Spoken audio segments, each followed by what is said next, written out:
Welcome adventurers, what's going on guys? My name is Cody and this is Taking 20, a channel about all things role-playing games, and I want to welcome you back to Wrath and Glory Week here on the channel.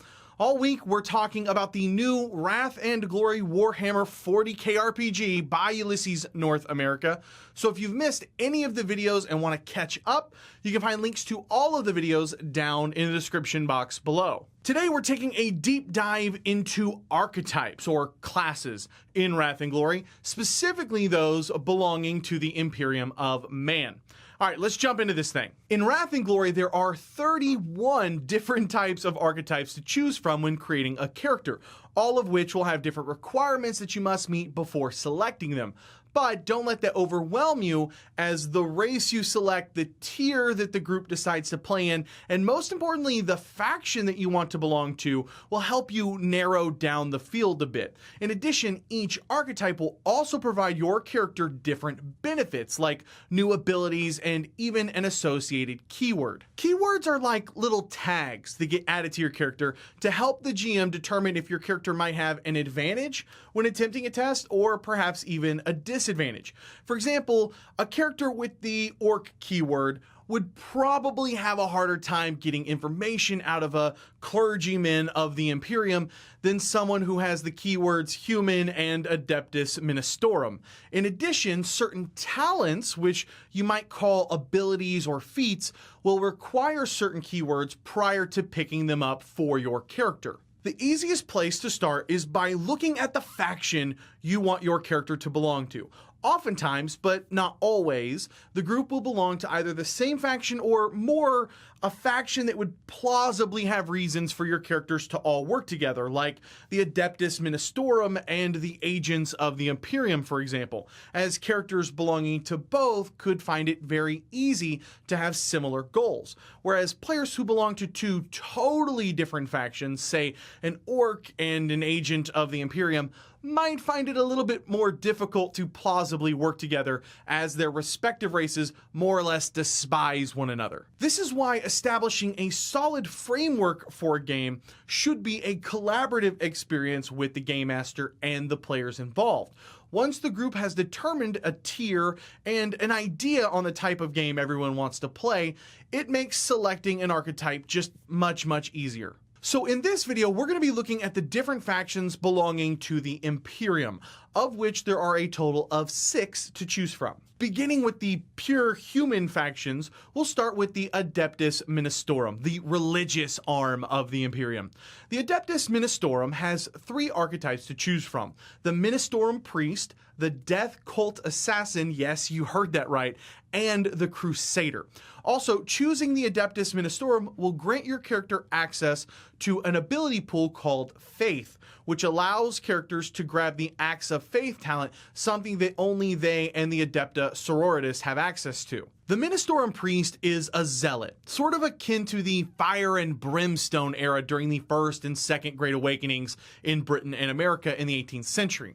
Their job is to both spread compassion and tend to those who are in need, but also to suss out heretics who might lead others astray to the corruption of chaos. The Ministorum Priest can be selected as early as Tier 1, and of course requires you to play a human. It also has a unique ability called Fiery Invective, which allows the priest to preach the Imperial Creed as a free action, and any ally with the Imperium keyword nearby will heal 1d3 plus their rank of shock. The Death Cult Assassin is every bit the fanatic as the Crusader and the Ministorum Priest, but their methods are very unique by comparison.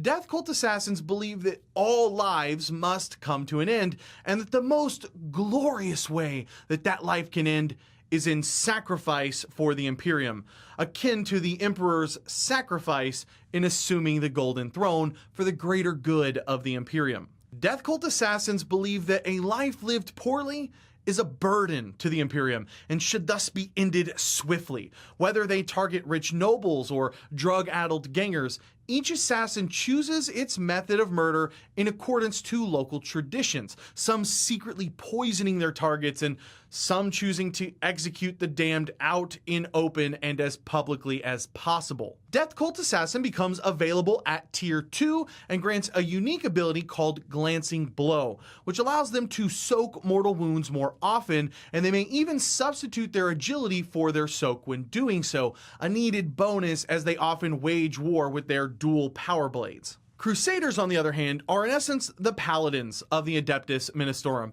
They are the sword arm of the Adeptus Ministorum, though they are not quite used the same way as the Adepta Sororitas when it comes to being a pure militaristic force. Crusaders are far more bound to their allegiances. As such, it's not uncommon for Crusaders to be recruited by Ministorum priests as bodyguards, or even called to serve alongside Inquisitors, the secret intelligence officers of the Imperium, in their quests to seek out heresy. You must be at least Tier 3 before you can choose a Crusader, and they start the game with a Storm Shield, a Power Sword, and an ability called Armor the Faith, in which they get a bonus to their resolve and additional bonus dice on melee attacks against foes with the Heretic or Chaos keywords. Next up is the Adepta Sororitas, the spiritual sisterhood of the Adeptus Ministorum, as its order forbids men amongst its ranks.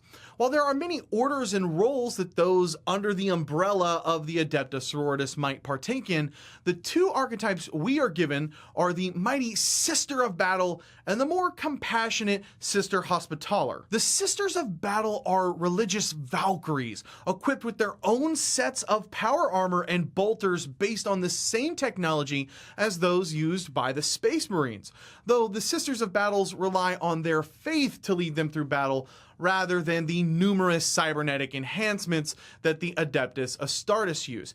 And after victory on the battlefield by the Sisters of Battle, it's hard to argue their effectiveness in the face of danger. The Sister of Battle starts the game with a set of Sororitas power armor and either a bolt gun or a chainsword, and they grab a great little ability called Purity of Faith, which lets them bolster allies within 15 meters during corruption tests, and it helps them attempt to resist psychic powers and effects. The Sister of Hospitaller takes a different approach and is closer to a battlefield medic than a true warrior.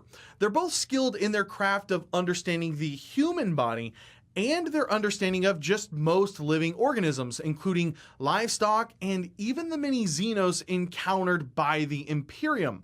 While their core focus is healing, they've also been known to be used by Inquisitors to keep a subject under interrogation alive in order to extract as much information as possible, even when that extraction turns violent and gruesome. The Sister Hospitaller has a tier requirement of 1 and comes equipped with their own set of Sororitas power armor and a last pistol, and their special ability is called Loyal Compassion, which gives them a boost during Medicaid tests when treating characters with the Imperium keyword. Next up, we have the three archetypes belonging to the Astra Militarum: the Commissar, the Imperial Guardsman, and the Impestus Scion. The Astra Militarum is the Imperial Army and was originally formed by the Emperor to help supplement the Adeptus Astartes in battle.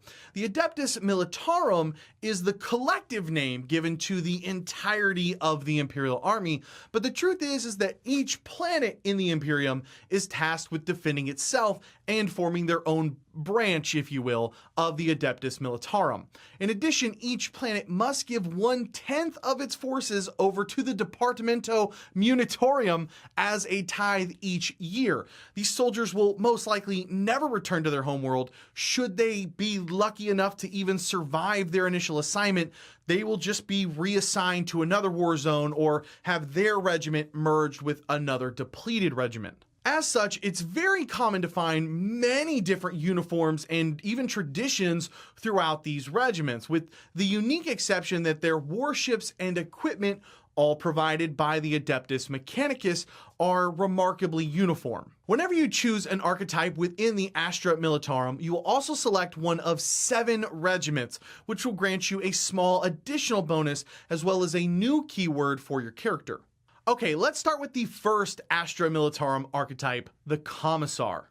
But first I want to give a huge shout out to my sponsor for this video, the driving force behind Wrath and Glory Week here on the channel, Miniature Market. I personally have been using Miniature Market for a few years now, and I absolutely recommend them to gamers.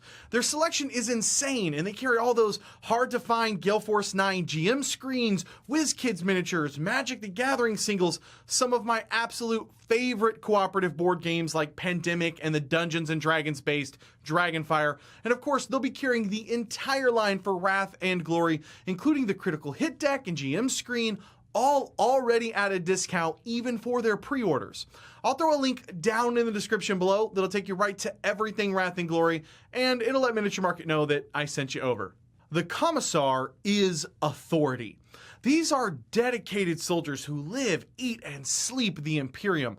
Commissars are every bit the exemplary soldier cadet as a full-on space marine, and a commissar in the Astra Militarum is relied heavily on to lead their regiment into battle, understanding their troops' strengths and weaknesses while doing everything they can to both push their regiments to their limits and inspire them in the face of danger. Because commissars are usually graduates of the Scala Progenium and are often assigned to regiments that do not share the same homeworld and thus traditions of said commissar, they work hard to learn any foreign culturalisms for the regiment in order to build mutual trust and respect. This typically makes commissars excellent at adapting to people. The Commissar has a Tier 3 requirement and picks up a significant influence bonus, as well as an ability called Fearsome Respect, which lets the Commissar and any allies within 15 meters get a boost to resolve tests,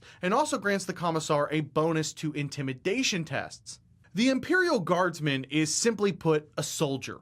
To be frank, life in the Imperial Army is one of servitude to the greater good, and far more often than not, that servitude is both necessary and bleak.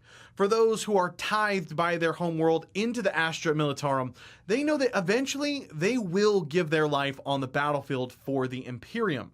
These guardsmen are either driven to join the Astra Militarum by a sense of duty, a deep devotion to the Imperial Creed, or even on occasions pure happenstance through a draft on their homeworld.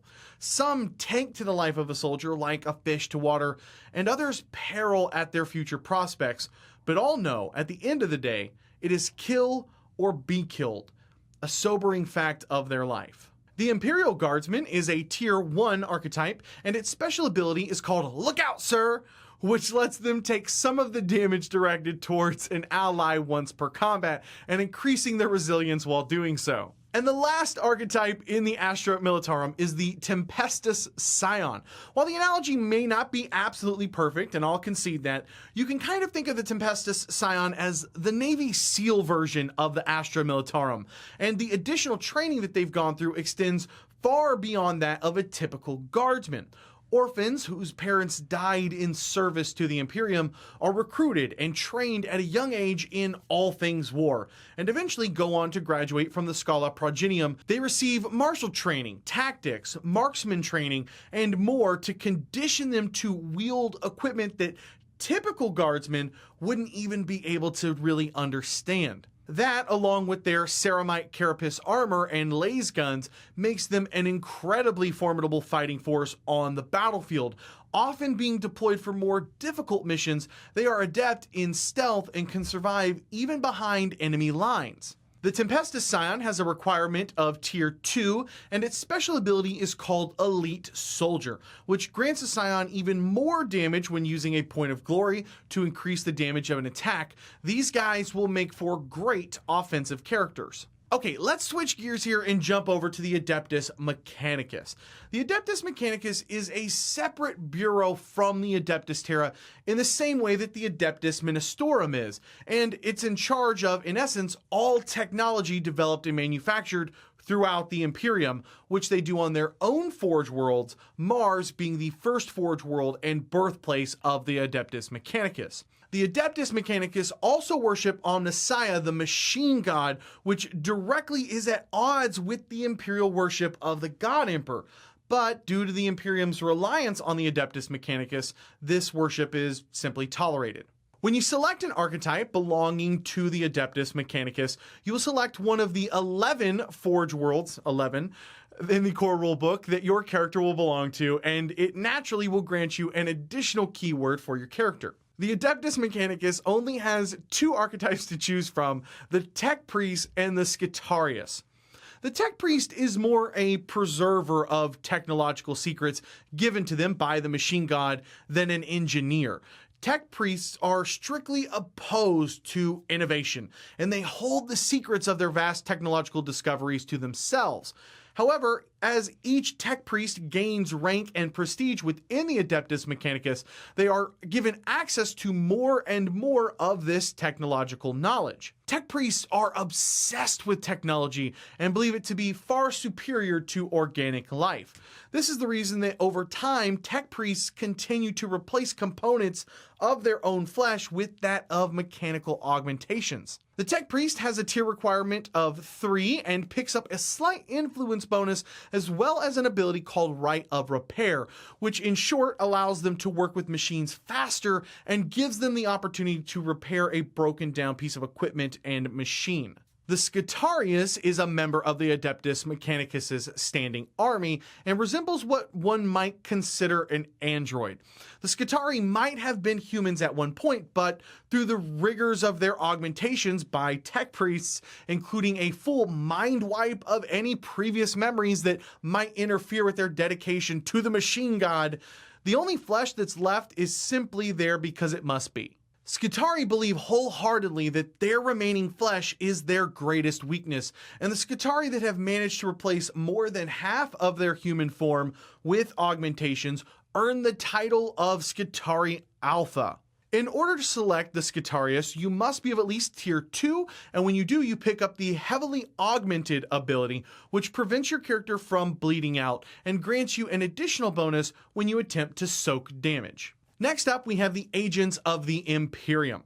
The Agents of the Imperium grouping consists of all the remaining Imperium loyalists that don't necessarily fall under the Ministorum, the Militarum, or the Adeptus Mechanicus orders. And the Agents of Imperium have 5 different archetypes for you to choose from: the Inquisitorial Acolyte, the Inquisitorial Adept, the Inquisitor, the Rogue Trader, and the Sanctified Seikar. First up, let's start with the big bad Inquisitor.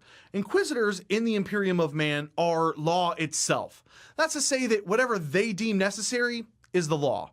In short, Inquisitors hold the ultimate power in the Imperium, answering only to their fellow Inquisitors, the High Lords of Terra, and the Emperor himself. Regardless of their ordo, Inquisitors will typically fall into one of 2 categories in their philosophy.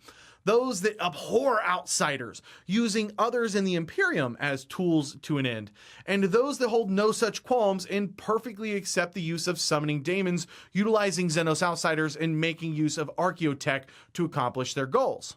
As you might imagine, Inquisitors have a rather high tier requirement of 4, but they do receive a significant boost to influence, and their special ability is called Unchecked Authority, an ability that furthers their influence tests with characters with the Imperium keyword. Inquisitorial Acolytes are at the disposal of an Inquisitor and are often recruited by Inquisitors when an Inquisitor simply needs an extra set of hands, so to speak.